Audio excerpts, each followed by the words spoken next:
आज की हमारी वीडियो का टॉपिक है importance of water.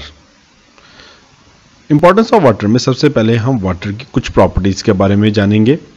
Students, water is a medium of life.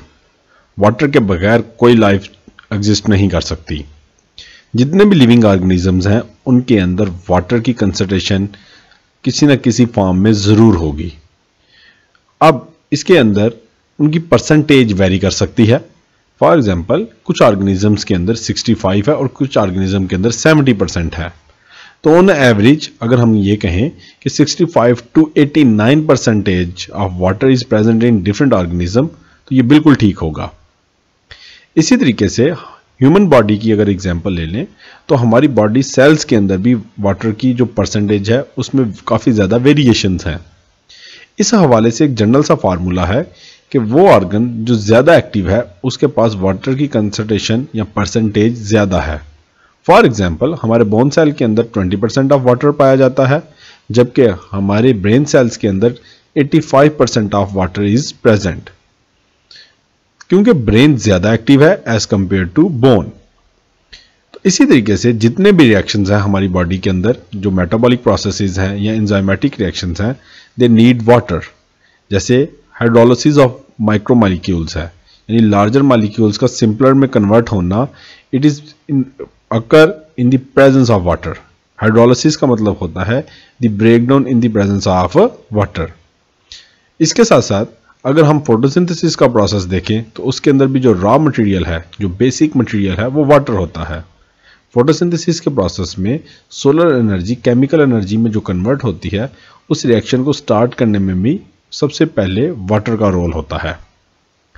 Students, अब हम कुछ वाटर की प्रॉपर्टीज के बारे में जानेंगे। सबसे पहले है सॉल्वेंट प्रॉपर्टी। आपने एक बात बड़ी दफा सुनी होगी, water is a universal solvent. अब इसका मतलब यह है कि हर चीज वाटर के अंदर डिसॉल्व हो जाती है, जबकि ऐसा नहीं है। सिर्फ पोलर मॉलिक्यूल्स जो हैं they can easily soluble in water. उसकी रीजन भी यह है कि वाटर खुद एक पोलर मॉलिक्यूल है।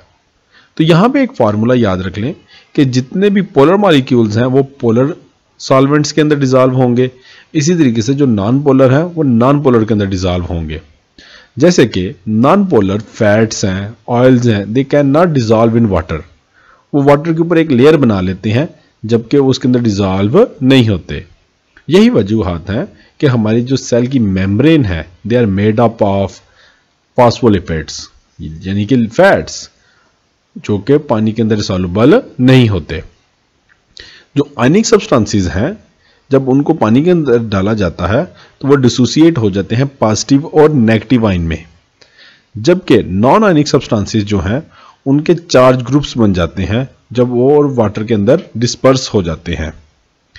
तो एक बात हम पीछे भी कह चुके हैं, दोबारा करते हैं कि जितने भी रिएक्शंस हैं, यानी कि एंजाइमेटिक रिएक्शन हो या मेटाबॉलिक प्रोसेसेस हो, दे नीड वाटर। उनको एक्वस मीडियम चाहिए।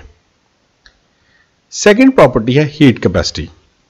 स्टूडेंट, हीट कैपेसिटी से मुराद यह है कि water have ability to absorb heat. Capacity का मतलब होता है एबिलिटी होना। तो वाटर के पास ग्रेट एबिलिटी है कि वो हीट को अब्सॉर्ब कर सकता है और अपनी फिजिकल स्टेट को भी चेंज नहीं करता, और अपने मिनिमम टेम्परेचर के अंदर भी मिनिमम चेंज लेके आता है।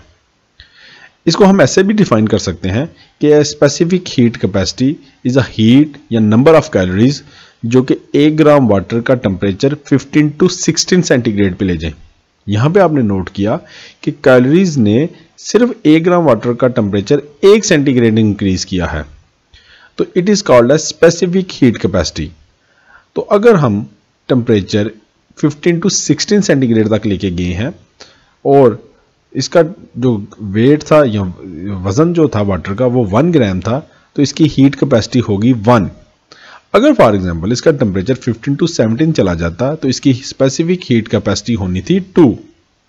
ये एनर्जी जो वाटर के अंदर बॉन्ड्स पाए जाते हैं, हाइड्रोजन बॉन्ड्स, उनको तोड़ने में यूज होगी। इसी तरीके से इसका फायदा एक और भी है कि ये वाटर जो है वो टेम्परेचर स्टेबलाइजर के तौर पे एक्ट करेगा। फॉर एग्जाम्पल, जो लिविंग ऑर्गेनिज्म है उनको जब स्वेटिंग का प्रोसेस होता है तो उसमें उनके जो बॉडी का टेम्परेचर है वो पानी अब्जॉर्ब कर लेता है, यानी कि स्वेटिंग या स्वेट जो है वो अब्जॉर्ब कर लेता है। जिसकी वजह से आफ्टर स्वेटिंग उनको कूलिंग इफेक्ट मिलता है। थर्ड प्रॉपर्टी है हीट ऑफ वेपराइजेशन। ये भी हीट ऑफ कैपेसिटी से मिलती जुलती है कि वाटर को जब हमने हीट प्रोवाइड करते हैं तो वो अगर वेपर्स में कन्वर्ट हो जाए तो ऐसी प्रॉपर्टी को या ऐसी एनर्जी को हम हीट ऑफ वेपराइजेशन कहेंगे। अब ये हीट ऑफ वेपराइजेशन की जो कैलोरीज हैं वो as compare to heat of capacity के मुकाबले में बहुत ज़्यादा होंगी। फॉर एग्जांपल हमारे पास 1 किलोग्राम वाटर है तो उसको बॉयल करने के लिए या वेपर्स में कन्वर्ट करने के लिए या सिंपली हम ऐसे भी कह सकते हैं लिक्विड टू गैस कन्वर्ट करने के लिए 574 किलो कैलोरीज रिक्वायर्ड होंगी। ये प्रॉपर्टी हीट ऑफ वेपराइजेशन की प्लांट के लिए भी और एनिमल्स के लिए भी बहुत फायदेमंद है।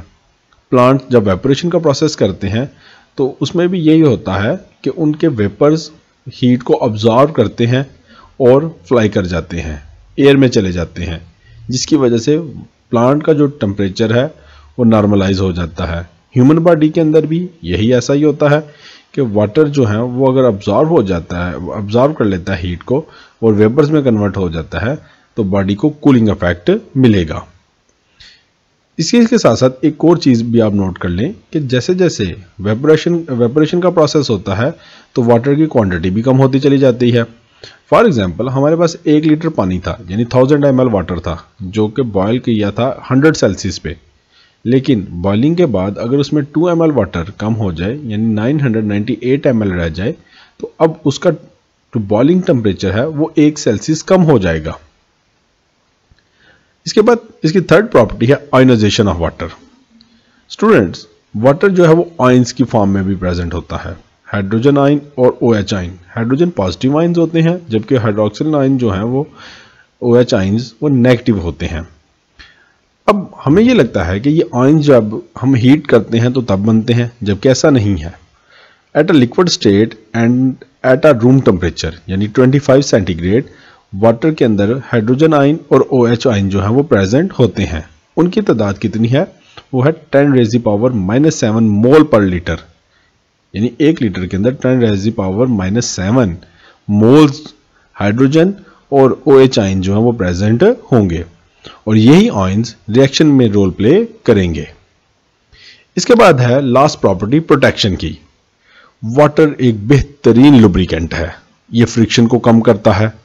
इसकी एग्जाम्पल हमारी बॉडी में पाए जाने वाले जॉइंट्स हैं।